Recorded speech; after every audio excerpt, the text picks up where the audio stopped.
Hi, my name's Jonathan Hicks, back at the Dice Cup today, and I'm joined by Rob, Mark, hey Bob.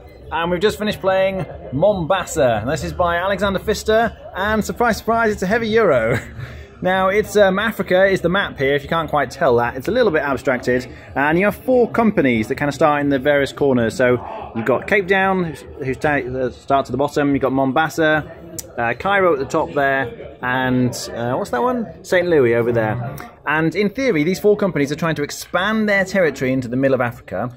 And you'll notice there are these tracks around the outside of the board. Players can buy shares in each of these 4 companies.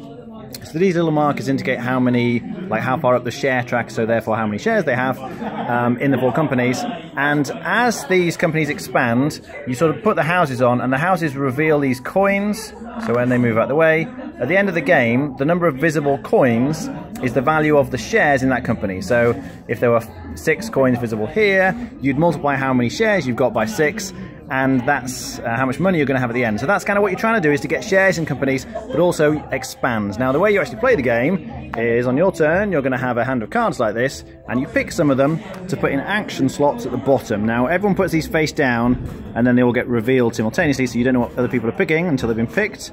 So let's imagine I picked these. Then when it's your go, you actually have a couple of guys for doing worker placement, and there's a few worker placement spots on the board. So you can go here if you want first player. You can buy extra cards to add to your hands. You've got sort of better choice in future turns. Here, you can sell cards for cash if you're short of cash.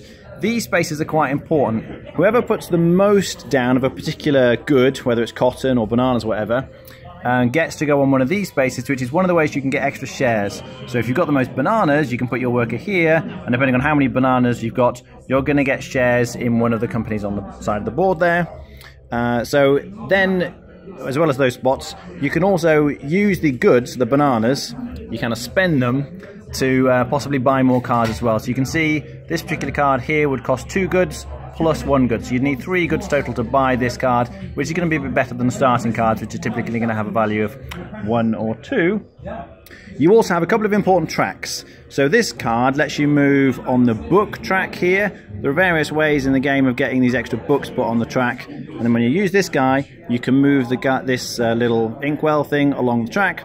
And there are certain requirements. So I have to have 3 cotton in front of me here in order to be able to move onto this space, and then I get a coin. And you can move them as far as you can, but you have to be able to satisfy all the requirements. So that's one way. At the end of the game, you're going to get points. You can see the numbers in the middle here. You're getting points for how far you're on the book track. And the other main track you've got to be aware of is the diamond track.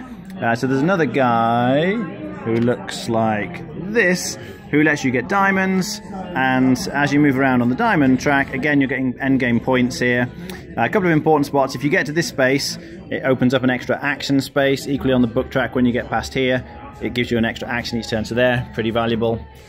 Just finally then, you can get some bonus actions for using on your next turn by putting workers on here. So there is quite a lot to the game. One of the main things I forgot to say actually is how you actually get the little houses out there.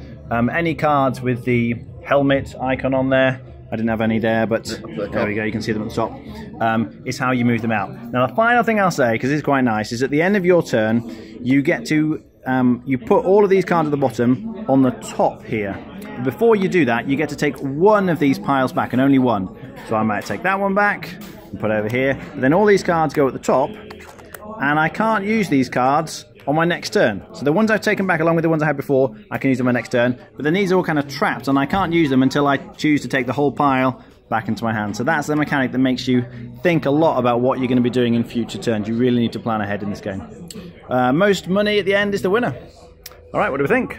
Yeah, love it. It's great. It's lots of different things going on, lots to do, lots of ways to score points. I will say though that you can, if you're not paying attention, because you have to plan 2 turns ahead, pretty much, you can mess up big time and really ruin a couple of turns. But it doesn't really kill you. But yeah, you've got to be careful what you do. But it's really, really good. Yeah. Okay, Mark. Yeah, very good. Very, very smooth. I think once you know what you're doing after 2-3 turns.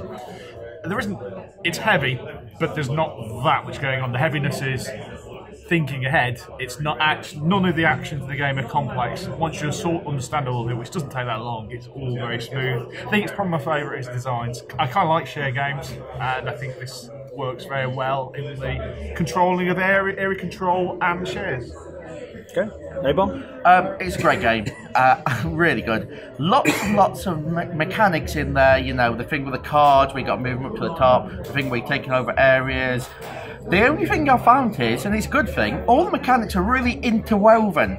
And this is the problem. They're so interwoven, but it can really do your head in, where you're trying to work out, but you think, well, okay, I want to go there to move up that track to get some money to do this, but I've got to do the bookkeeping, so I've got to make sure I've got those. But actually, I've got to watch what track I put them in to then get the cards back. Because sometimes you have to plan for the next turn or even the turn after.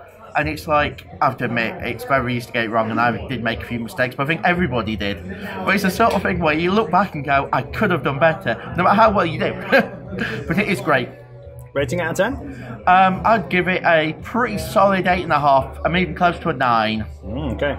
Yeah, Mark? I concur. Probably 8.5, maybe a 9. 8.5 is a safety. Okay. Rob? I'll give it a 7. I would give it higher, but it's not one I want to play very often. Yeah. Yeah, I think A-Bomb hit it on the head, really. All the interconnectedness of the mechanics really makes for a brain burner for a game. You have to really think ahead.